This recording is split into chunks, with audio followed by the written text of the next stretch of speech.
Hot breath. Oh, yeah. I'll come in and sell a bunch of tickets and merch because I'm on your platform. Oh, man. I saw Bert Kreischer right after that. What was it? Joe Rogan gave him a huge bump.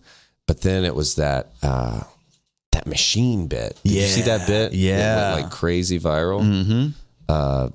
The like in Russia bit. And I don't know him personally, but I was in Denver when he was in Denver. And I just went to go check out his show. And you could tell he was like, I think they added like 5 shows. After he was doing viral? like Mondays and Tuesdays. And he was just staying in town. Like did the weekend and then was like doing like, he was like, well, they're added 3 more shows tomorrow night. I mean, he was just selling out. He was like, this is like amazing.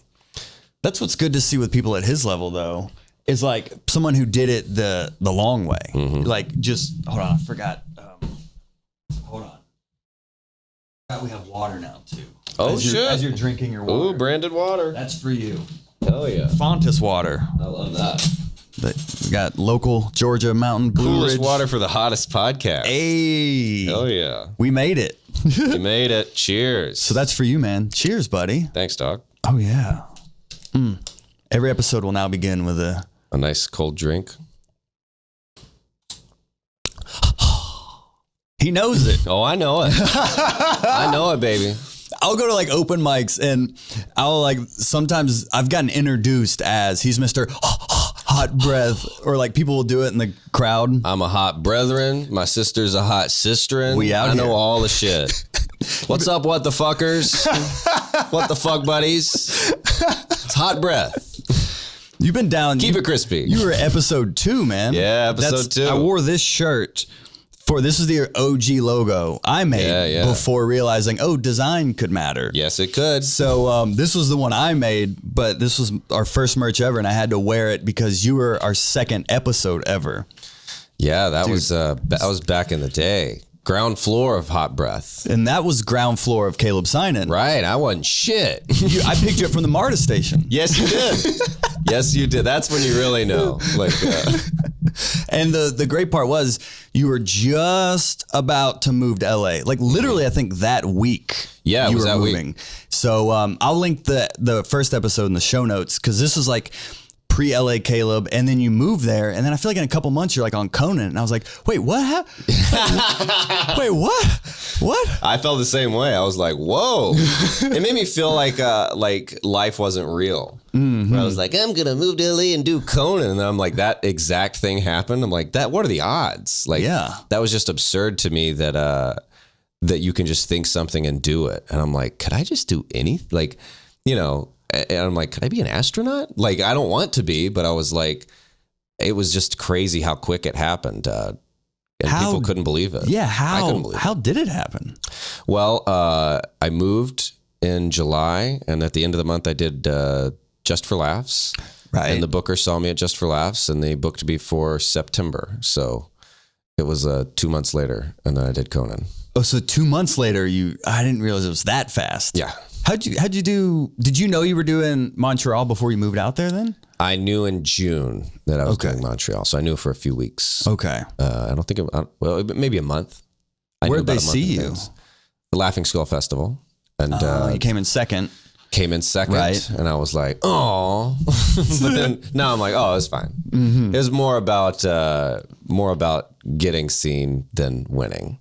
And you always want to win. And coming in second is like, coming in second, it sucks because you get your hopes as high as they can be, and then they're dashed. If you're eliminated first, it's like your hopes are, they weren't that high. So I keep trying to. It's like when you get to the World Series and lose. It's like, don't get me this excited. Who won? Won the Dodgers. No, do you remember who won the Laughing Skull Fest that year? Oh, of course I do. I'll think about it till I die. It was Grant Lyon, and no, I love Grant. We're friends. And, good. But every time I do think about it. I'm not mad anymore. Well, clearly. But at the time, and he also did have a better set than me. Like I was at the show. He had the best set on the show. He killed. Like he destroyed, and I was like, he deserves to win. It's interesting. You said it's not always about winning; it's about being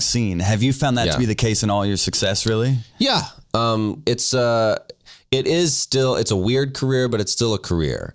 Every time someone gets a promotion in some real industry, it's usually because of who they know or something. It's not always who's the best, and people are like, oh, it's not fair. I mean, a lot of things aren't fair. Mm-hmm. But if you bomb, but someone who is important likes it, that's better than having a good set.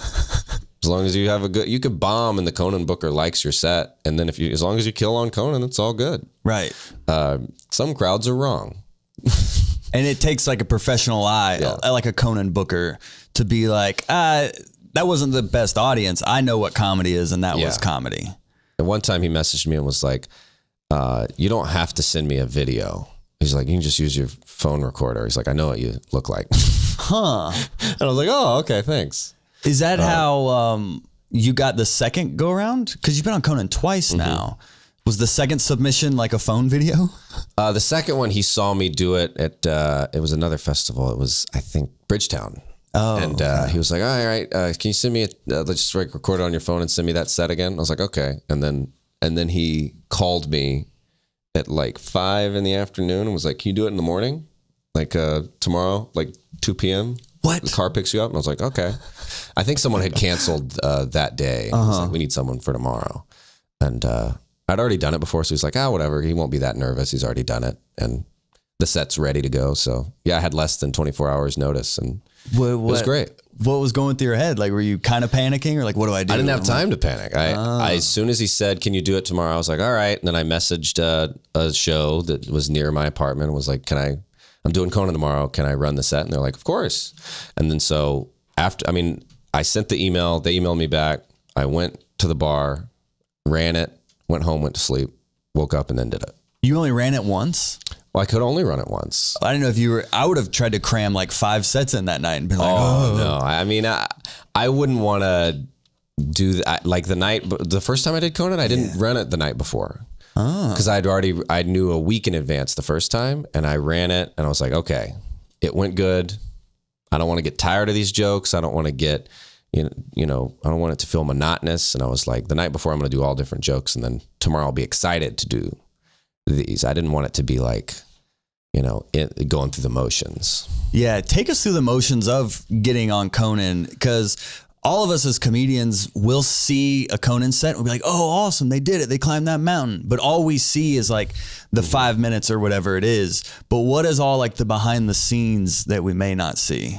Well, Conan doesn't have to be as clean as the other ones. Like, you can say shit on Conan. And the first one, I had a shit and a dick. And he goes, you have to pick shit or dick.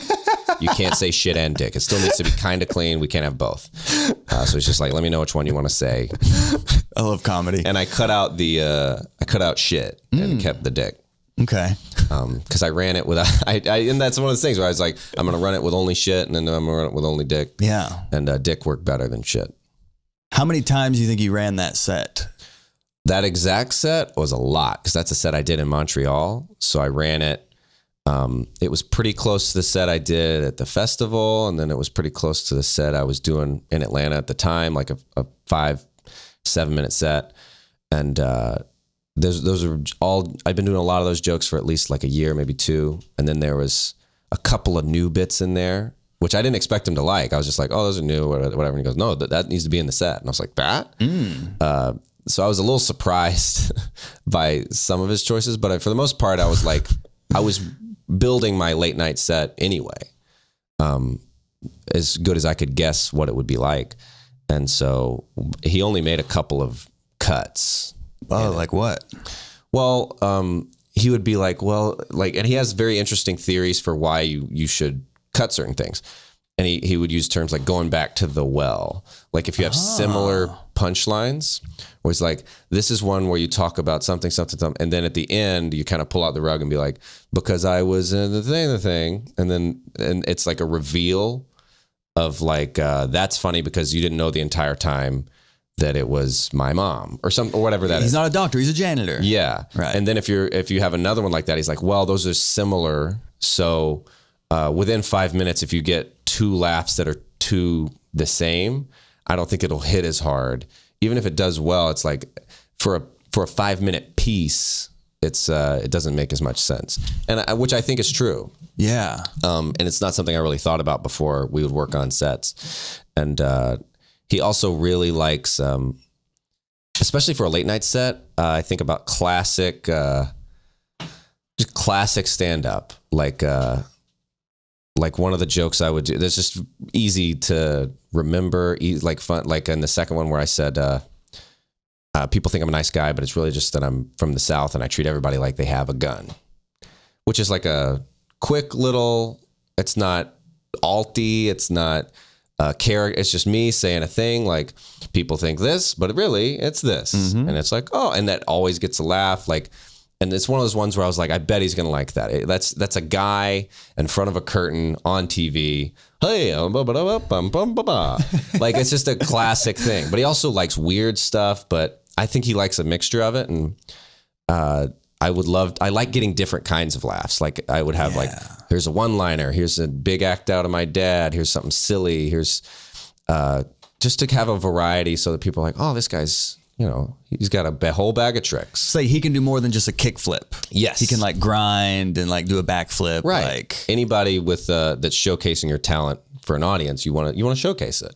You don't just want to show them you wouldn't juggle for 5 minutes. You juggle and then you balance something on your head and then you do a flip. You would never on America's Got Talent. Like everyone has to like, here's a few things I can do. That's gold. Yeah. That even for like your submission tape into one of these late night shows. I bet that's something you want to check off the list. Yeah. Show them a little bit of what you got, cause you're saying, hey, to, even though it's not like everyone in America watches it, but, comedy fans, a lot of people watch Conan online and stuff. And, it's kind of your intro to, hey, I'm in the scene, I'm in the mix here. And, I mean, for me, I was hoping people would see me on Conan and be like, oh, I want to book them at my club. Mm-hmm. Did that happen? It did. It took a while, but, people end up seeing it. And I think a lot of clubs, they sit down and they book their whole year in 1 week, like one sitting. They're just like boom, boom, boom, boom, boom, and then it's done. And but yeah, now it's like, to me, it was an odd. Conan was great, but I feel like the Conan clip existing on the internet is like a permanent audition tape. Like, oh, maybe he'd be fun for this or this web series, or maybe he could write on this. It's just out there forever for people to look at. Yeah, it's a good quality tape to have. Instead of you submitting it from like this shaky camera in the back of a bar, it's like, no, here's me presented professionally with good audio, good video, and a nice overarching kind of experience of what my like workflow is. Yeah, and I think people like, because I mean, that's the way I felt before I did Conan. I was like, watch those clips and be like, oh, this guy. But yeah, it was a fun experience for sure. And both times very exciting. After seeing you on Conan, like you said, it's like I moved to LA and then got on Conan too much. It kind of lets you know what's possible. Yeah. So even seeing you get on Conan, it was like, oh, yeah, people do it. Like I was just talking to him. like it's not, there's like, we can take this, it took the mysticism out of like climbing Mount Conan or whatever. Yeah. And like, it was a goal for a while, but I think I had the wrong intention where I was like, I want to be on Conan so comics think I'm cool. But I want to do it now for like you showed me it's possible. So like, I want to do it from Atlanta to be like, look, it is possible. Just like Dusty Slay from Nashville has been on Kimmel and Fallon while living out of Nashville. Oh yeah. So it's inspirational. Yeah, it's very inspirational. And it's just a crazy thing. It's crazy to be able to, for it to be, because as a kid, I would see comedians on late night and be like, these are gods. Yeah. These are like, and it's like, no, they're not. They're just people. They're just people doing stand up. I mean, I remember when Atlanta had the Improv, I won't say his name because the dude's hilarious, but he had just come out with a half hour. He was headlining the Improv that weekend and it did not go well. And you like see me like, oh, he has a half hour. And then it was not the hour. He had a half hour, but that hour set. It was not there. Yeah, there's a reason it was a half. Right. But yeah, he didn't show him that other 30 minutes. Right. But yeah, it's like people, you think these people are bulletproof and it's like nobody's bulletproof. Yeah. Everybody can bomb and it's going to happen. I love it. It never doesn't entertain me. I'm like, there it goes. Yeah, you just had one. Yeah. Oh yeah. I'm gonna have some more. Yeah, we all are. I keep having them. Yeah, but Chappelle got booed a couple. That's what keeps me. I'm like, Chappelle got booed a couple of years ago. Everybody bombs. Yeah. Okay. Sometimes it just doesn't work. Yep. What are some of the main reasons you found that maybe it just doesn't work that night? Sometimes you are just not matching the mood. You're really. Have you ever kissed someone and their lips are like cold and you're like, oh no. You know what I mean? And they're dead. But like you're just like you both want to kiss. You both would like to. You both like each other, but it's just the chemistry just doesn't. And maybe it was good before, but it's just like this is just not the night for us. Mm-hmm. It's just not working out. Or sometimes you'll just eat something and be like, I'm sick of eating this. I don't know what it is, but sometimes it's just something in the air and you're just meeting them, I don't know why it keeps coming back to kissing, but like you try to kiss someone and then you just bump teeth and it hurts. And yeah. It just kind of takes the fun out of it. And sometimes you're just like, this crowd and me are just not getting on that same wavelength. Or like you should have addressed something and at first they're weirded out. You didn't address it. Or you fumbled a word and then you did address it, but then that got them distracted and they didn't get your first punchline. And then you deliver the next joke in a sort of a sour mood because the first joke didn't go good. Yeah. Then they're like, oh, I don't like this energy. Yeah. This sour energy. And, or you didn't watch the comedian before you didn't watch their set. And you opened with a similar joke to one of theirs and they're like, what? Didn't he? Now they're confused. Like, is he in this room or did he just get here? Did he not know? And now they're distracted. I mean, there's so many things. And then sometimes you just don't know. You're like, I don't know what I did wrong. It's just like in a relationship where you're like, she's mad. Don't know what it is. But or he. Sometimes you recover and sometimes you just go down in flames. Yeah. And then you just got to take those L's because they happen. And you learn from them. I mean, it makes you better. Or maybe it doesn't. I don't know. I say that just to hope so. I think bombing makes you better for sure. I think you learn from your failures. Yeah.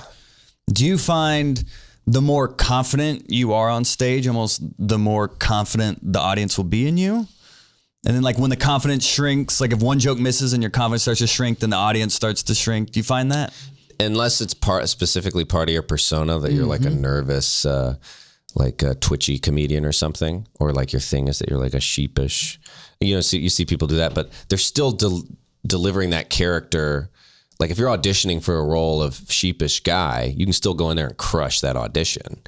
And someone can be doing a bad job of being sheepish and not get that part. Right. So I've seen people that like Adam Sandler, I love, and he's got that great, like, but he's killing it at that.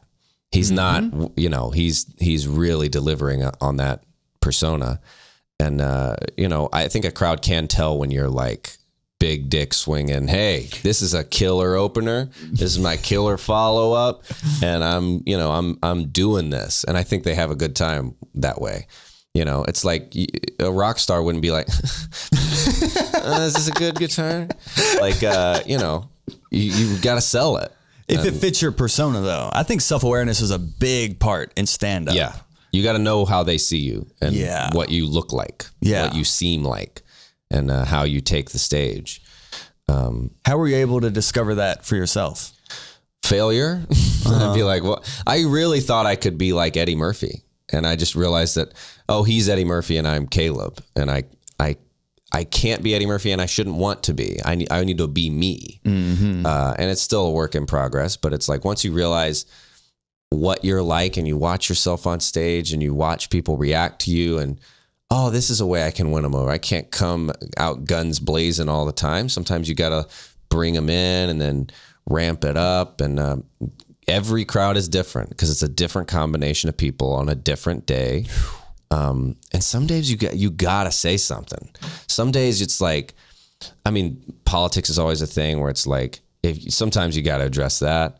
It's weird if you don't. Sometimes it's weird if you do. They're like, come on, we've had enough. Right. And you just kind of have to gauge it and be a person in the world. Like, are people sick of this kind of thing? Are they not sick of it?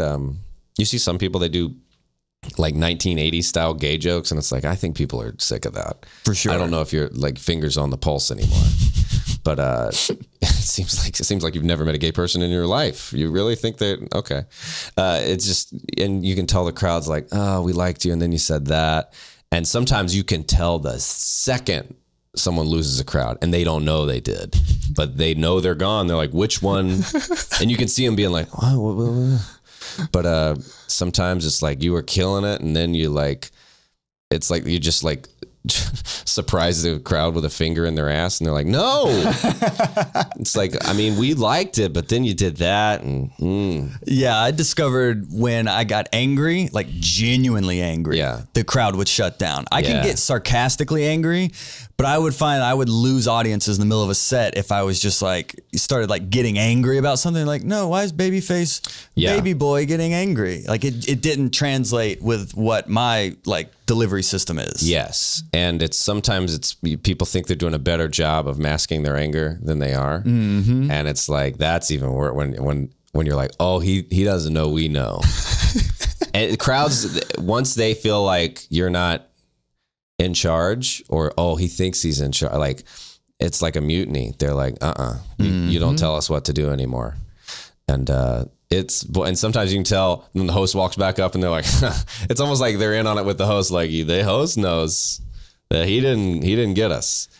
And I hate that feeling when you bomb and then the host goes back up and goes, well, even if they're a nice host and they don't like roast you afterwards, and you're just like, all right. And then you hear them do a joke and get them back and you're like, And sometimes you open really big, and then every joke after that like, just gets sequentially worse. Yeah, and you're like, boy, boy, I peaked 10 minutes ago. Yeah, it's the worst. How have you been able to, in your experience, sometimes you can get them back, and sometimes you never wrestle them back. But what have you found to be effective in wrangling them back in? Well, it depends on what lost them. Like sometimes I'll lose them. I'll go too dirty too quick. And they don't trust me yet, or they don't like me yet. You know, I haven't, I was doing good, but I was doing good because I had some solid jokes. And then I'm like, all right, let's do some dirty jokes. And they're like, we don't know yet. I don't know about that. We were laughing earlier, but it wasn't because we like you. It was because of the jokes. And now that's something we need to like you for. Right. You know? Like that episode of Seinfeld where he's like, you want to help me move? And he's like, I don't know if we're there in our friendship yet.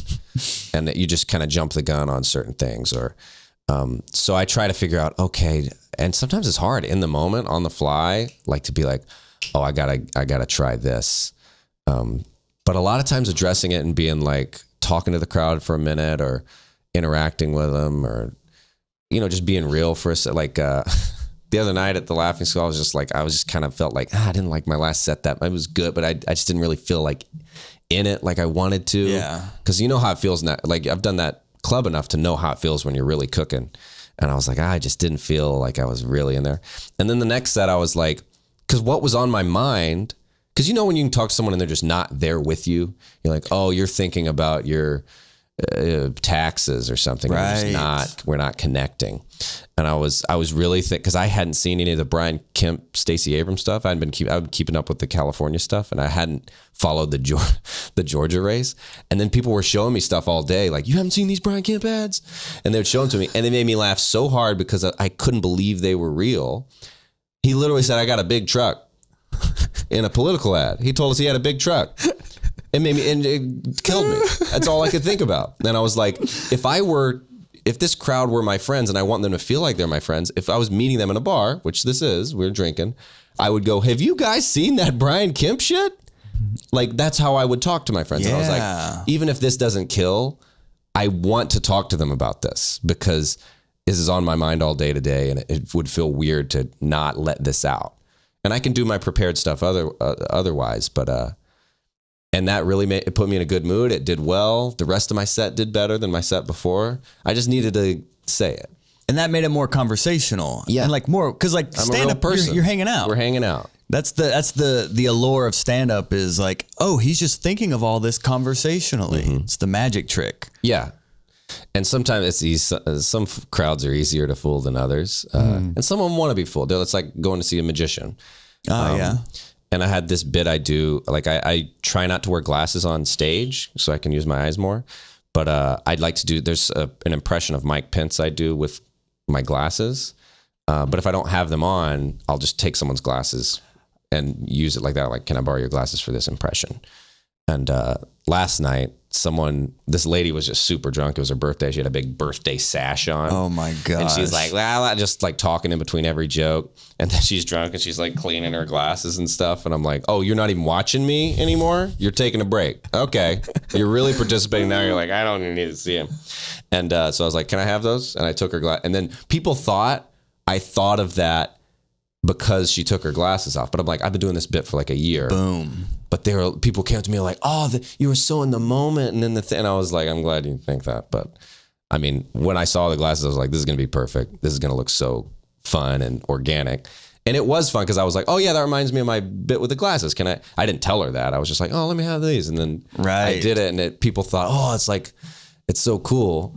But it's just, that's part of the thing of like being a comedian. There's a reason they came to see you live and then just watch you on YouTube. They can do that for free. Mm-hmm. But to give them a little something, like, I don't have anything about Brian Kemp on YouTube because it's new to me. So it's just fun to be able to interact with them sometimes. Have you been able to find, because your style is, I mean, you're only 7 years in. Mm-hmm. I mean, you've been on Conan twice and Comedy Central and Last Comic Standing, all this jazz. Did I leave anything out? Is there anything else you want to boast? Laughs on Fox. Laughs on Fox. Perfect. I taped a Bossip special that never aired. Oh, so nice. That's my claim to fame. Oh, and I taped Roast Battle that never aired either. So grateful both never came out in hindsight. Oh yeah. Very grateful. But in you being so early into comedy, you have been able to, it seems like you've clearly, I've interviewed people 15 years in who are like, I think I'm just now starting to get this comedy thing. Mm-hmm. So at every level, I think we're always like, well, it could be better. I think, I discovered this part about me that I like, performance style or whatever. But you being only 7 years in and seeming to be like you found your quote voice, at least more than most people at your level. How have you been able to do that, would you say? Well, I mean, I'm chipping away at it. I'm not where I want to be yet. I mean, one of the cool things about LA is I'll see everyone. There's a lot of great comedians in LA, but all the best comedians from London, New York, Atlanta, everyone at some point, you got to be there for something. Or do you just want to be there for something? Because it's like, it's a place that you go. Yeah. Even if you don't live there, you go there sometimes. So, I mean, I get to see almost every comedian I want to see. Almost everybody who's really great. And I mean, I'm like, I was on the stage, I've been on that stage, and I know what it sounds like when I'm up there, and it doesn't sound that good. Like, I'll be like, I do not kill like that. Mm-hmm. And the people you see kill like that, they're always like 20 years in. Who I'm like, that is like, they're doing some work. That is like, wow. And so I still know, like, even though I've done some things and I've further along than I thought I'd be, I still don't have that 20 years in, like, master of comedy feeling. Oh, totally not. So I think I just chipped away and found a little bit of gold, but I don't feel like I'm like in the zone like Bill Burr or. Oh no, I wasn't trying to imply. Yeah. I was just saying only 7 years in, you seem to be like ahead of the curve in terms of development. So I didn't know if there were specific techniques or tips you have for other comedians, maybe what you've had to learn the hard way, you could kind of share with them. Well, this helped me, or listening back on my set, that helped me develop this style, or like, you know what I mean? Well, it's like saying, oh, it's like the old days when people literally had to go to like Oregon Trail to California. You know what I mean? And I went without anything. I went with like a bag and a horse. I didn't have a carriage and a family and like all this stuff. And they're like, well, you got pretty far. And I'm like, yeah, but I don't have anything. You know what I mean? And I put every part of my life on hold because I had that option at the time. Starting at 19, it's like, it's easy for me to drop everything because I don't have anything. Right. I brought my 2 bags of stuff to LA. You moved with your girlfriend, right? Mm-hmm. Okay. Have since broken up, so no, it's fine. Oh, I didn't know that. Oh yeah? So, well, I'm not on Facebook like that. Well, we didn't do a breakup post, but Okay. I don't know. I could use 400 likes. I love a good breakup post. Do you ever read those? No, they're fun. I don't really. I'm not on Facebook like that. Yeah, it's people like think they got to do a press release. They'll be like, "You may have heard." I'm like, oh, Right. Yeah, I've heard. But that is funny. You mentioned before the show one of your you posted about bombing on stage, and that got more likes than your post about getting on Conan. Yeah, which is funny. Well, people love when you do Conan. A lot of people are happy for you. Mm-hmm. A lot of people are not. Oh, a lot of people are like, this guy's doing Conan. You know what I mean? Like, that's a thing, and it's also there's nothing that funny about that. You can be funny on Conan, but saying I'm doing Conan, it's not that funny to say. And you could try and make it like a fun, goofy post, like, "Hey, well, I'm doing Conan, but hey, I still gotta tomorrow because blah, blah." You can kind of make it a lighthearted thing, but no one's like laughing out loud at your Conan announcement. But like I did one the other day where I said, I just bombed so bad the crowd asked me how I was doing tonight, which is like a Dangerfield-esque, like, hey, which is just funny. Like, why would the crowd's like, are you okay? And that got more likes than either time I did Conan. Because I think people are like, he's everybody bombs and comedians relate to it. People who don't do comedy are still like, yeah, I've seen people bomb. Like, that's a painful experience, but he's making light of it. It's just more fun I love talking about bombing because it's hilarious to me. Have you ever been booed? Yeah. What is your worst? Because I love talking about bombing, which I think I may have started this before you were on Hot Breath. But I now ask every guest their worst bomb story because I love talking about bombing and laughing at people's bombing expense. So what's your worst? I don't know if I've told you this story, but it was when I was in Kentucky. Louisville, Kentucky was my first feature weekend. I was very excited to do it. I was doing 30 minutes, 5 shows. And the first show I bombed bad for 30 minutes. I bombed so bad that I accidentally did a joke twice. But it didn't matter. I bombed the first and second time, just like all the other jokes. Like dead silence, icy, stony silence, stares, frowns. How many people? It was a full club. I mean, maybe 150, however big that club is. And so I did, and all the jokes I was doing, I mean, I was trying everything. I think I did every joke I'd ever thought of because I probably did an hour and 15 minutes. I was doing things I've been like, maybe I've never even said this out loud, but I'm out of things to say. Right. When you bomb, everything shrinks. Oh yeah. My whole life, I'm just, and so I did like all my jokes, and I, whatever, my premature ejaculator joke, little penis joke, I'm broke doing taxes joke, nothing, everything, dirty jokes, clean jokes, everything bombs. And the headliner goes up and he crushes. He goes up there and goes, "Give it up for Caleb. He's got a little dick. He comes fast. He's broke piece of shit. Give it up for him." And they laugh so hard at him summarizing me and roasting me. They laughed so, and he crushed. And then so the next night, I go. I'm like, man, I ate shit. I got to switch it up. And so I'm like going through all my notebooks and stuff. And so I do a different 30-minute set. And that bombs too. But the headliner didn't watch me the second time. He was just having a drink in the bar and he assumed I did the same set. So he goes up and he goes, "Give it up for Caleb. He's got a little dick. He comes fast. He's a broke piece of shit." And the crowd like was furious with him. You could hear him going like, like they were like, "Well, you're so mean." He wasn't funny, but that's not nice to say about him. Whoa. And then he bombed. And so I bombed so bad I like ruined his set. Oh my! But that's awareness, like you said earlier. He didn't watch my taking set. the temperature of the room. But that was one of the worst bombs I ever had because when you bomb so bad, you repeat a joke, and then there's no recovering from that. I mean, it was like, and to have your whole act bomb where I was like, "Oh, none of me. You guys don't like any of me. You guys don't like my riffs. You don't like my crowd work. You don't like my new jokes, my old jokes. You don't like Yeah, like that is a full rejection. And the 30 minutes is long enough to where you're like, oh, I didn't get them in 5, but maybe if I would have had a longer set. I was like, nope. There was nothing.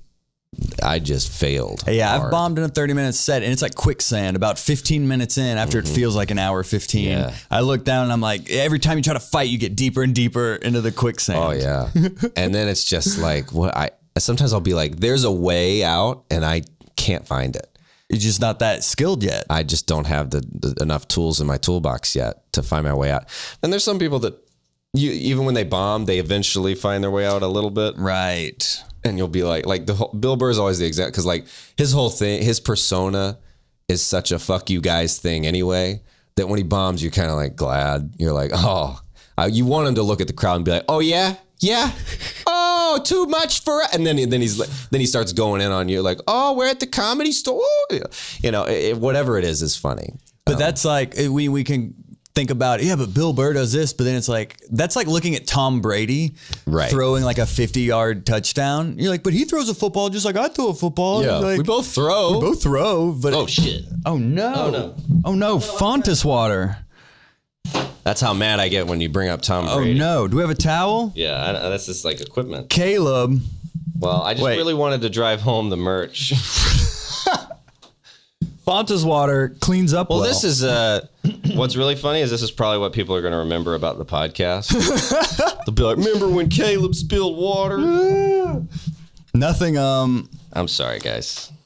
Anything? Oh, I didn't even see that. I just saw it missed the plug, so I didn't panic. Yeah. Is that cord all right? No, it's fine. Oh, okay. That's why I like played it off, because like, okay, there's nothing getting wet down there. But then I was like, oh, the mic cord. Yeah. Where it's connected. Well, shout out to Amon Garner. Shout out. Bold Koi Podcast Network. You'd think after all these shows, there's always a bottle of water on this. I still don't know how to use one. You know, even like every now, I would notice when I was taking a drink, I would like put the lid back on. I noticed your lid wasn't on. Oh boy. But I didn't want to disrupt your gold comedy. Couldn't have disrupted much more than what I just did. We're talking about bombing, and then you bomb on a podcast. Oh yeah, that's a real bomb. I bomb in a studio. As we're talking about bombing, you're like, well, let's bomb here too. Oh, yeah, I can ruin anything. I won't boo you though. You did say you got booed. I mean, the last time I got booed, I just I used to do a lot more political stuff than I do now. I mean, I like to talk about but that's what I love about podcasts, is that kind of gives you the freedom to talk about it. Because sometimes you can really lose a crowd with political. You can lose a crowd that agrees with you with political stuff because they're just tired of hearing it. Yeah, and they just don't want to deal with it that day. But one time, I mean, I just really guess I misjudged it, and I was like, I had these political jokes, and I should have just told the jokes. But sometimes you feel like you have to go, hey, explain your beliefs before, but I realized you didn't have to do it. One time I was just like, yeah, I voted for Hillary Clinton, and then I had these Hillary Clinton jokes, which I thought goes, oh, like if you love Hillary, you're like, I don't want to make fun of Hillary, but I was like, no, I voted for her, but I do have jokes, but I'm on your team, so don't worry. Right. And if you hate Hillary, hey, I voted for her, but I do have some jokes about it. I'm not blind to the humor of making fun of her or whatever. Which I thought was reasonable, but the crowd started booing before I got to finish the premise. They booed me for voting for, and I was like, wow. Yeah, but I'm about to tell a joke about it. Like this isn't a rally. And then I just realized I don't know if I should even bother with saying it. Yeah, because to get booed for that, like what? And then the rest of my set just blew. They just hated like they were just like, I don't know if it was, everyone in that crowd was either Trump or Bernie or something, and they just hated.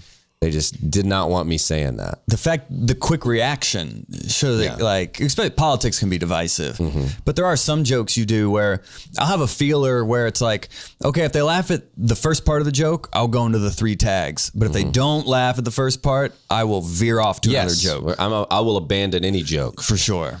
But then I kind of learned from that, where I was like, a lot of people have political jokes. Almost everyone's got these.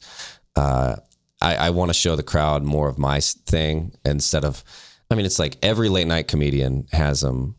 And they're doing it at the high level that everyone sees. And there's 10 of those shows. So if you want that, watch that, or go see Lewis Black or whoever you like to get your political comedy from. Because I was like, it's not really my thing. It's not how I'm not like, it's Caleb, the political comedian. So it's not like part of my I don't have to do it. And I was like, I just feel like it's kind of a waste of time, and it pisses people off more than anything. That self-awareness. Yeah. Again. Even though I thought I had some pretty funny Trump and Hillary stuff and Bernie stuff, I thought I had like interesting takes, but I don't know if it was worth it for how often it scuttled my whole set.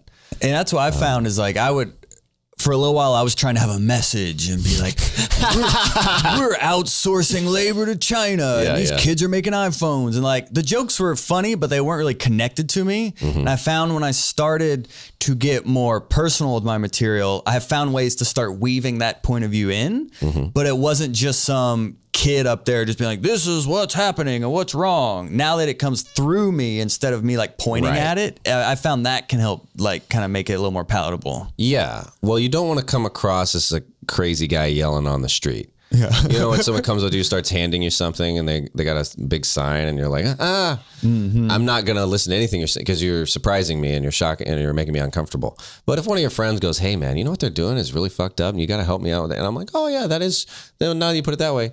But the whole I'm just not an in your face, and some comedians are like, that's their style, is in your face. And I'm just like, I have to kind of act like I just thought of it, where I'm like, oh, isn't that, well, I wonder if, cause I can't do the Lewis Black thing. Oh yeah. So it's almost like you can say it, but it's more unassuming. It's not as like, it's not as personified, maybe. I don't know if that's the word. I pulled out my liberal arts degree for that one. No, I think I know what you mean. It like Lewis Black is like, I'm angry and saying this and you should listen. But if you say it a little more just sly and a little more like subtly, it comes off better than just, this is what's wrong. Yeah. Okay. Yeah. To go like, I like to act like if I were going after something I think is wrong in the world, I would go for it in a story and be like, here's like, hey, this happened to me the other day and this guy didn't, and then like tell them about a thing that happened that, oh, they tried that and it didn't work, which is a part of the bigger reason this ideology that I think doesn't work. Okay, great. But instead of being like, if you think this, you're dumb, I'll go, this guy did this, it didn't work, this guy is dumb. Not you or whoever you voted for, but like, and then kind of, because no one wants to listen to you and your side are stupid, or you and what you believe are stupid, or, the people don't like that as much. Yeah, I learned from a Roy Albanese. I worked with him at Punchline like last year maybe now, but he was like EP of Daily Show for a long time, and now he's doing stand-up. And I like had these more like political jokes, or I was like telling this crowd at the Punchline, like 50-year-old parents, how the world works. And he's like, think about how you're coming off on stage. Like, you're like this young dude trying to tell these people how the world works. Yeah. It's like, think about how, like what you're saying, think about how it's coming across through the filter of you. And that really changed kind of how I deliver and how I approach material. Well, you got to think about, what is Joel? What made me get into comedy? Who was I making laugh when I had that thought? What do I like about making people laugh? What makes me laugh? And to be more genuine, because it's like, I didn't get into, me and my friends before I did stand up, we weren't sitting around talking about China. Right. Never did that. Right. It's like, we're just, and what you find funny can evolve and stuff, but it's like, I try to remember what I actually like to do and what I actually think is funny, instead of what I'm like utilitarian, like, oh, I said that and that's funny, to try and really be yourself. So you pay attention to how you're funny in conversation and take note of those? Yeah, because I think that's more me than stage me. But I want stage me to be as close to me as I can, which is not what Steve Martin is amazing, but that's, his whole thing is a character that's really funny. But I'm trying to be more, even if it's silly me, like even if I'm being dumb, I want to be dumb the way I'm dumb in real life, right? The way I'm being like playing an idiot when I'm hanging out with my friends. Because that's that's still the funniest thing in the world to me, is to act like you don't know something, Just be in it and be like, oh, or like, oh, wait, Obi. And then they're like, oh, no, you idiot. That's fun to me. And that makes my friends laugh. So I'm like, that's all I know is effective, really. So maybe that's how, and like kind of circling back to you only 7 years in, but finding a unique style about you at least. Maybe part of that is just paying attention to what and how you're funny in real life. Yeah. And then taking that to the stage. Yeah. Interesting. Like one of the ones, this doesn't really work. I tried it on stage like once or twice. It worked okay. But I was talking to one of my friends about politics and something. He was like, I don't know. She's kind of a radical feminist, and I don't really know if I agree with that. And I was like, radical feminist? I was like, what does that mean? She wants rights really bad? And like everybody laughed because I know that's not what it means. Mm-hmm. But the first thought I had about it was like, what makes it radical? Like a non-radical feminist is like, I want them, but I'm not going to like try. I don't want all these rights. But turns out what it actually means is not funny at all. It's someone who they're a feminist, but they don't believe trans women deserve. Oh, yeah. They're like, oh, they're like, no, you were born a man. You don't deserve. So that like a radical feminist is like radical. Yeah. Yeah. But, so anyway, but that's just one of the things where like, I knew it didn't mean that, but saying, oh, is that what this mean? And then people laugh. That's funny to me, to my dumb first thought. But then going, oh, that's probably not what it means. But then pretending I didn't realize it. Yeah. That's one of my favorites to do is, oh, even like your first, on your first Conan set, your opening joke was something that just came out in conversation that you ended up opening up your Conan with. Yeah. So it's like when you have these moments, like when you are funny in real life, do you write these down? Do you type them in your phone? Like keep track of them? Yeah. Some of them, I still fool myself several times a year and go, that's so funny. That's like my new closer. That's the best idea I've ever had. I don't even need to write that down. Oh, right. I forget it 10 minutes later. Yep. And I'm like, what was it? I remember, and I'll be like, oh, so I try really hard to write it down or put it in my phone as soon as I have the thought. Even if people are like, oh, you writing that down? You're writing one of your bits down? You think you're going to, and because people will make fun of you and be like, oh, is this a bit? You doing a bit? Is it a bit? Yeah. And I'm like, yeah. Yeah, it's my job. Yeah. You guys all laughed and that's my job. So maybe what I said to y'all could work for other people. Sorry. This is the most work I have to do is 2 seconds to put it into my phone. So, and that's something I learned from having Noah Gardenschwartz on here. Yeah. He was talking about honor the thought. He's like, he doesn't, if it's 2 PM or 2 AM. He's like, if you think it's funny, honor it by writing it down. Yes. Don't just be like, maybe not, or I'll remember it later. He's like, no, honor that idea and at least give it the justice of writing it down. Yeah, because I mean, it's a hard job, but how hard is that? You know, how hard is writing your thoughts down? Right. It's pretty easy. So give it a shot. And I know this. It's one of those things, it's like knowing McDonald's is bad and then I'm still eating it. Of course. 2 weeks later, like, well, I'm still, all right. I'll never learn. And then when I'm like, how do I learn a lesson and still not learn it?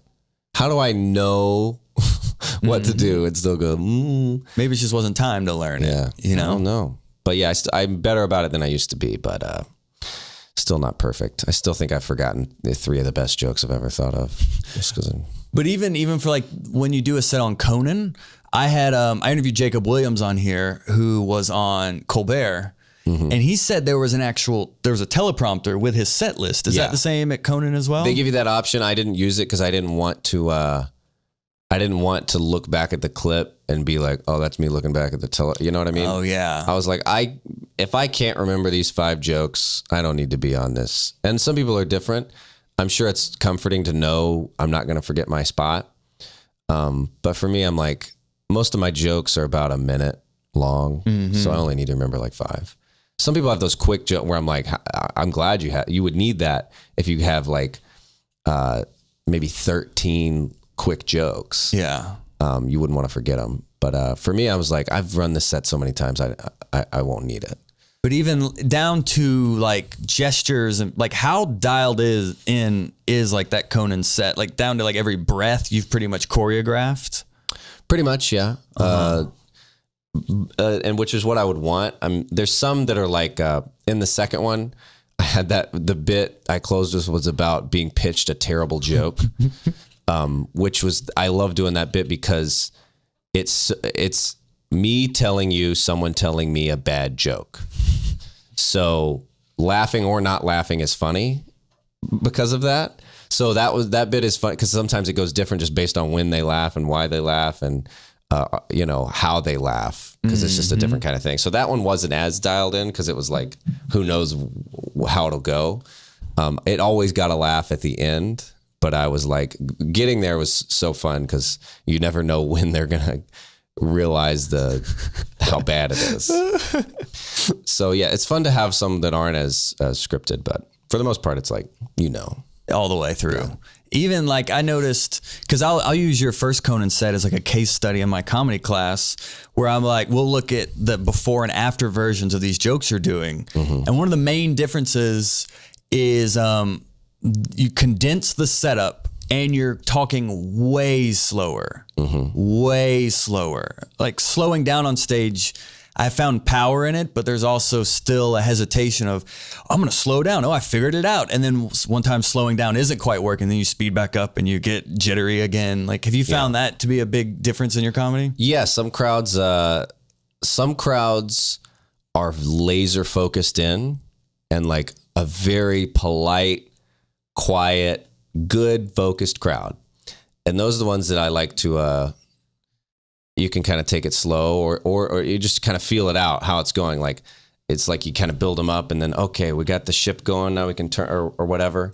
And then there's some crowds that are kind of rowdy and you kind of got to get them up top, and then you can bring them in and kind of like slow it down or something. But it just depends on what they're like. Like, I would definitely, for like a bar crowd, I would be faster, louder, quicker, and dirtier. Because that's what being in a bar is like. Interesting. You're yelling at your friends about sex over beers usually. That's what's happening. So why would I treat it differently than what it is? We're in a bar. But if you're in a theater, and there's all kinds of plays, but when you're in a theater, it's just a different feeling than a bar or a comedy club. But just to match the venue, like match the venue, match the audience, match the energy. If the guy before you was doing fast, loud, and dirty, and it wasn't working, you might not should do that. It might seem he may have guessed wrong. He was like, "Ooh, fast, loud, and dirty," and then, nope, you misjudged it. And that's why it's great to go last. Going last is pretty great because you get to see a lot of failure before you. Well, you're also like, you're touring around and headlining a lot now, and in looking at the business side of comedy. In our first interview, you talked a lot about even just your opportunities. Like, you would just email everyone. Even Last Comic Standing, you got the audition from just emailing them. Yeah. So I've always been impressed with your ability to network and navigate that aspect of, quote, show business. The show's a job, the business is a job as well. You seem to be good at both. So now that you're out in LA, like, what are kind of some of the business practices you've learned from being out there? LA is a specific beast, and you kind of got to figure out how you fit in that lane. Everyone in LA, Dave Ross told me this, a great comedian, very funny guy in LA, and he was like, because I always hate when people move to LA and go, it's hard, and I'm like, what did you think? What did you think? Right. You think because the sun is shining that changes it? It's great. Like, surfing. Like, no one is surfing. People are hunched over their computers trying to beat the game, And he's like, this is the final level. This is the boss level. It's hard. Why would beating the game be easy? Everyone here is trying to make it. People who made it in New York move here to try and make it here. We're trying to get, no one in here is trying to get less famous. So I think about that all the time, and it's like, what do I offer you? Because I didn't move here. It's like the old, I didn't come here to make friends thing. It's like, I do like friends, and I would like friends. I like making new friends, but that's not why I moved to LA. I know why I moved there. I moved there to advance my career and do LA specific things that I could only do there, TV. Now it's internet broadcast, like to be broadcast out to a larger audience, and who's doing that and how do they see me? And I hope they want to do that with me. I hope they want to work with me, or someone I can work with to broadcast ourselves, out somewhere. So I always think about what can I offer someone, and I try not to think about what they can offer me as much as what I can offer them. Ooh, so that's gold. It's like the old JFK thing, like ask what you can do for your country. So I'm like, what can I do for LA? And a lot of times it's that I'm reliable and I'm available. And a lot of people are like, don't tell people you're available. I'm available. They're like, oh, seem busy. I'm like, what? Busy? What are you talking about? So maybe I'm doing it wrong. I don't know. But what's been working for me is that I show up on time, and I like to hang out. I like to have fun, and I always try. And, people put me first on shows a lot because I probably am not going to offend that many people as long as we're not in a church or something. And by the way, I'll do a show in a church. I've done it before. I'll just be clean. It's not a problem. I've been in church. Yeah, you grew up. Grew up in one. I can do that. Yeah. And I try to fit the thing and do the job. And in LA, there's also this economy of spots. Everyone wants a diverse show. No one wants to be known as, hey, don't do that show. They only book straight white guys. You just don't want to have that reputation in LA because they're like, oh, yeah, you only like straight white guys. You just wouldn't want to be known as that. So everyone wants to have a diverse show, but the scene is overwhelmingly, we're overrun with straight white guys. It is a big chunk of the scene. Every show I go to, there's 15 standing in the back waiting. Right. It's just the supply and demand. There's way too many of them. So it's like, how can you stand out? What can you offer that they can't? Right. And a lot of times it's that I'm standing 15 feet from the stage, and if someone drops out, I'm right there. But that if that's your, obviously if you're famous, it's different. But it's like a lot of times it's like we need to fill time, and guess what? I can fill some time. Just like with Conan. I mean, they're like, oh, we need you tomorrow. You're like, oh, okay. Well, I'll be there. You don't need a flight or a hotel. I'm just right here. Yeah. So, and that's why I moved there is because I need to be there because, you might not be everyone's first choice. That's why auditioning exists, because everyone has a first choice. And you know what? Tom Cruise might be busy. That's how people get careers. Tom Cruise can't do every movie. If he could, no one else would have a career. He would be in every movie because he's the greatest. And we all know it. Everyone knows it. He still looks 30 years old. And that's literally auditioning wouldn't exist if everyone had their first choice. Auditions are filled with third and fourth and fifth choices, but if you can be the best fifth, if you're a fifth choice and the four couldn't do it, you got it. Boom. It's you, baby. Yeah. So that's the whole game to me is, hey, get in that mix and throw those dice as many times as you can, and you end up getting stuff. And working hard and trying and being pleasant to be around is worth a lot. If everybody in LA is pretty funny. Like you go to a show, you see 10 comics, they're all pretty funny. I remember 2 of their names. They're all pretty good. But boy, after the show, me and this guy hung out. He was a fun guy. We went out, did karaoke, and then you get it. Hang out. Doesn't always work. I mean, if you hang out and you fucking suck, they're like, fun hang, but we'll never book him. Right. Nightmare. He got booed. So you still got to be good, but it's like some people just seem too cool for school. And it's like, like we were talking about earlier with festivals. It's like, who do you want at your festival? Do you want, guy who's on his phone, not hanging out before the show or after the show, is always like, can I go early and leave? It's like, do you want to be here at all? Mm-hmm. Like, I threw this festival because I want to have some fun. And comedy's fun. Like, people forget sometimes. This is supposed to be fun. This is the whole point. We're trying to entertain people. And it's easier if you're having a good time. Like that Sandler special, never seen anybody have that much fun. It makes you love him. You're like, guy's having a good time up there. I haven't seen it yet. It's really funny. I like it a lot. But yeah, in LA, that's the way I've been trying to do it. And, And it's also like, you know, I try to be a genuine guy. I'm not trying to be like, hey, who wants to have fun later? who produces content?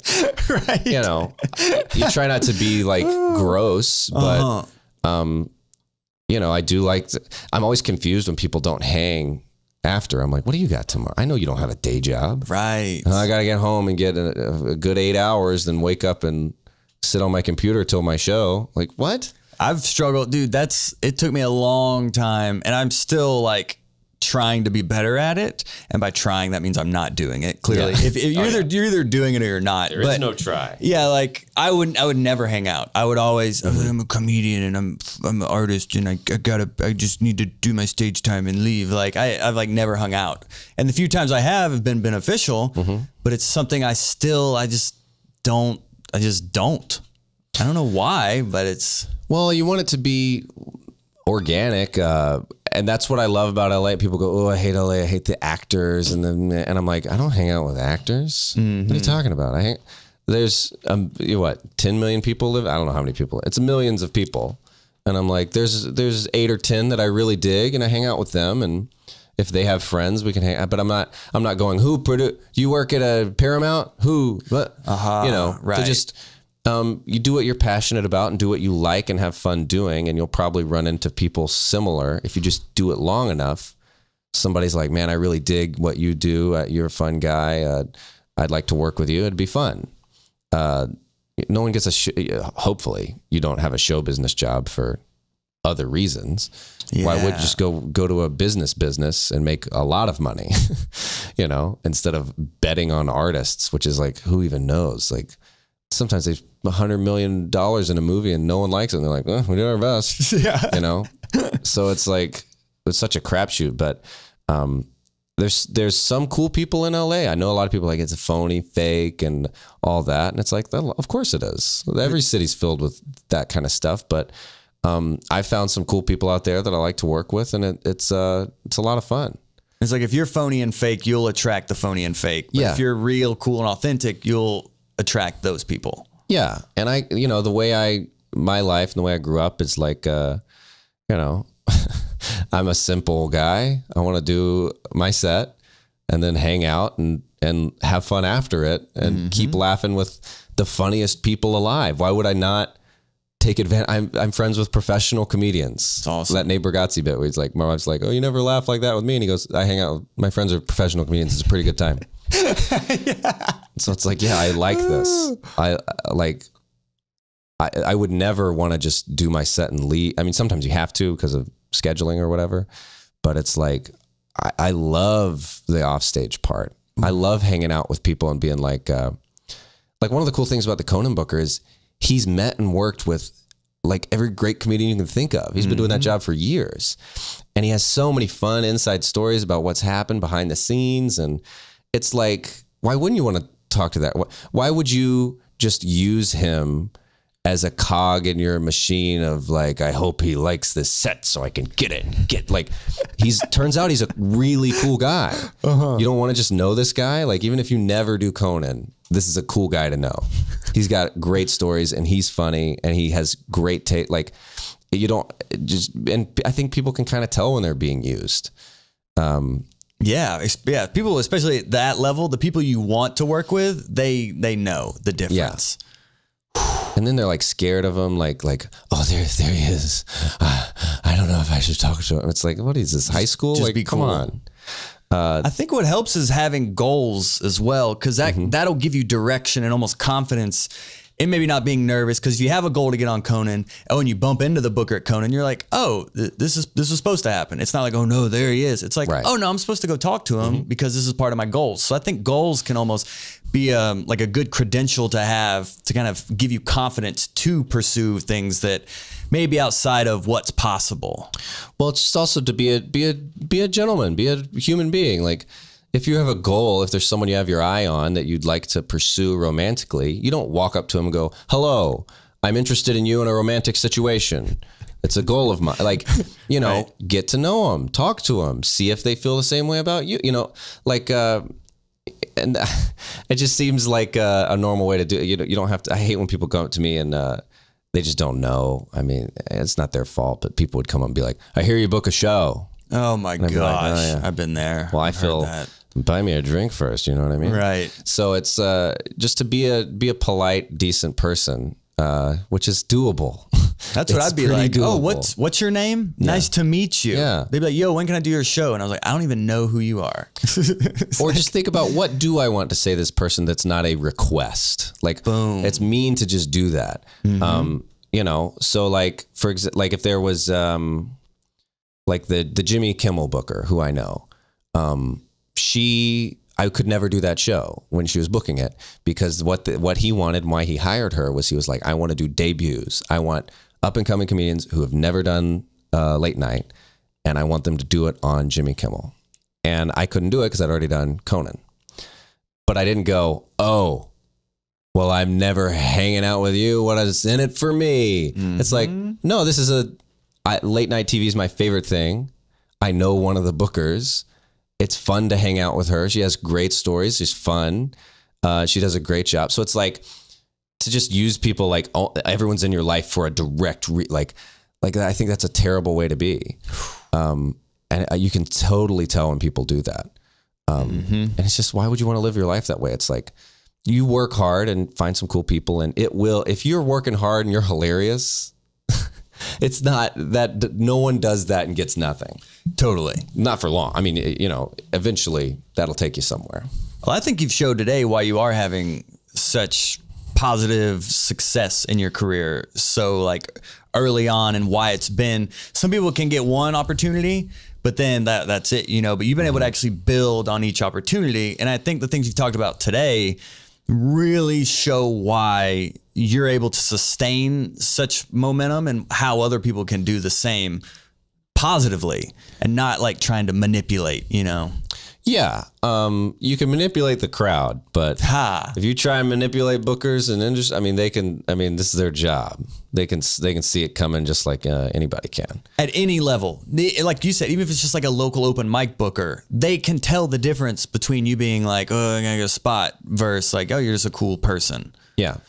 And if you go to a show and just hang out there and enjoy it and have fun, like you should be doing with your life, like, hey, I'm a comedian, I got an open night, I'll go to this show, it's fun, I'll have a drink, support, enjoy it.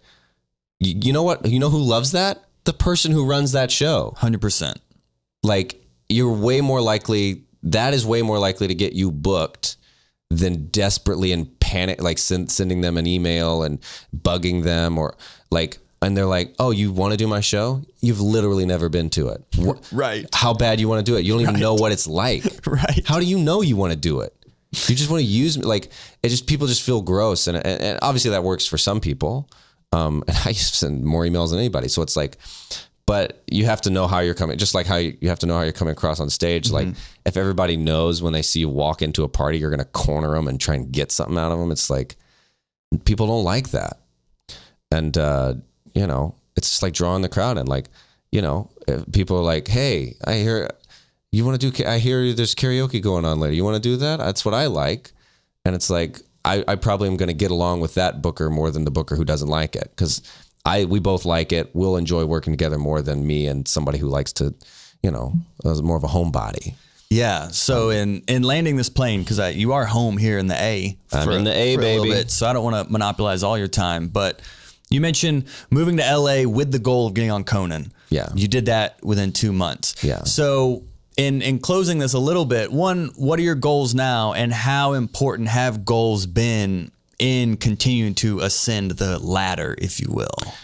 Yeah, they're very important. And the goals, doing Conan is fun. It's not easy, but it's a possible thing that I set clear goals for and then ended up doing.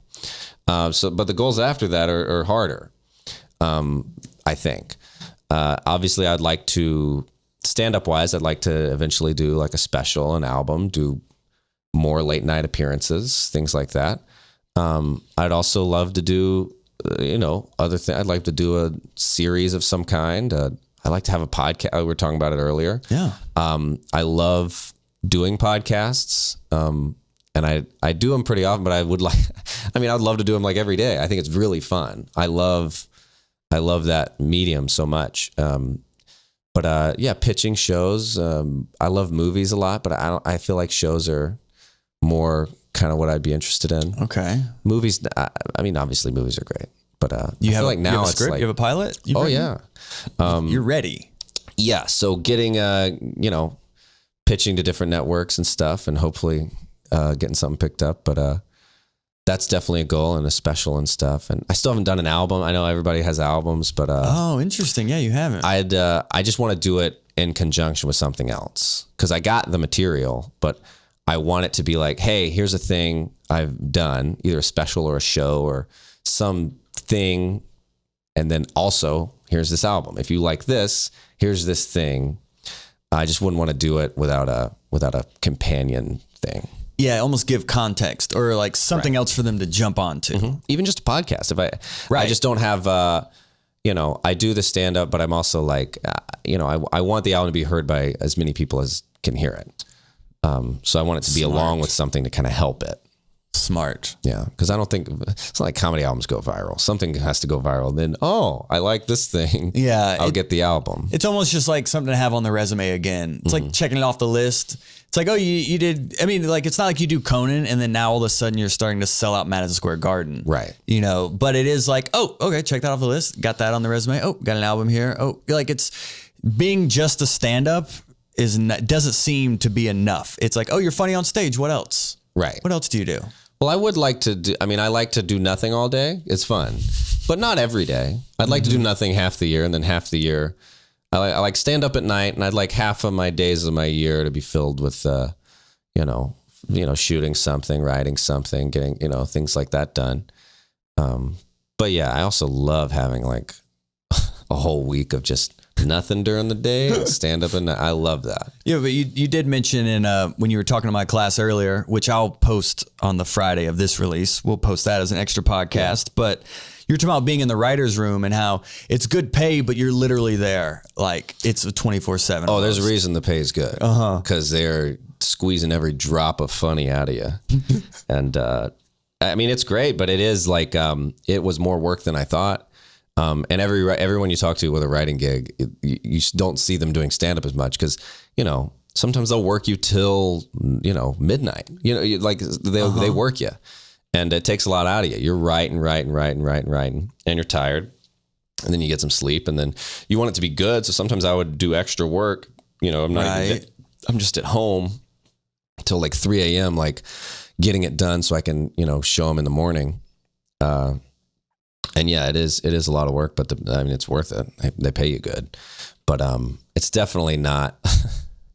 It's not. But it's different for different jobs. There's some writers you talk to, you're like, oh my god, the schedule's great. They don't work as like most writing rooms do, and they have more free time. But it just depends. What is it like in there? Is it a lot of bouncing around ideas, or is it like you actually just physically writing? There's this table session where you're bouncing around ideas and everybody's laughing, and it's a lot of fun and. But it's not all that. A lot of it is 8 hours in front of your computer drinking coffee. But yeah, so those are great gigs. But and obviously, I'd love to have more. I think it's fun. It's like we were saying earlier. It's easier than washing dishes. True. I'll write jokes. Right. Yeah. And then you're like, I had to write jokes for 8 hours today, and it's only $3,000 a week. You're right. Like, shut the fuck up. I can't tell my jokes in bars with my friends as much as used to because all the money I'm making. It's like, what are you complaining about? Keep perspective. Yeah. Keep perspective at every point. And even like we were talking about bombing, it's like, don't take it personally. It's one show on one night. It's not the end of the world. Don't take it personally. Yeah. You're going to have a lot of bombs. Well, dude, this has been a long time coming. Yeah. We're now in the 150s. Whoa. And you were number 2, my man. Let's pour out some water for that. We can cheers some Fontas. Cheers. We did it. Oh. We out here. So we're out here. Before we get out of here, is there anything else you want the world to know? Vote. Vote. Okay. I don't know. This is going to come out after all that. But vote in 2020. Yeah. Oh, boy. This is coming out after the midterms? Yeah, because the midterms are like tomorrow or Tuesday. All right, guys. Well, let me tell you then. You're going to hear this after midterms. Look what you did. Look what you know who you are. What? Come on. Really? Look at this. I'm looking at this map right now. What are you doing? Come on. I don't even know. That'll apply to some group. Yeah. Some people would be like, some group's going to be at fault. It's like, I'm on his side. Other people are like, why is he he's a jerk? No. Yeah. So where can they vote for you and follow you and support you? Caleb-Synan, Caleb-synan. It's hard to say. I should have changed it a long time ago, but it's too late now. Synan, Synan. Look me up. If you can't remember that, just type in Caleb Conan. You can watch me on Conan and follow me from there. And my name's spelled right on there. So my man. Well, Caleb, holler at me. Send me some nudes. Nah, don't do that. Slide through the DM. Don't send me no nudes. Any nudes after Conan? I got one by accident. I don't think it was meant for me. I didn't understand the caption. I think she accidentally sent it to everybody in her phone instead of the person she meant to send it to. Caption didn't make any sense. It looked like it was in response. I think she was sexting with someone and accidentally did it. But I still got to see it. You still got it, though. Yeah, My I'll man. never forget. Caleb-Synan, thanks for being on Hot Breath. We got it. Send me that. We'll post it in the show notes. I think that's illegal, but hey. Hot breath, everybody. Hot Breath. Oh, that was fun. Sorry for spilling.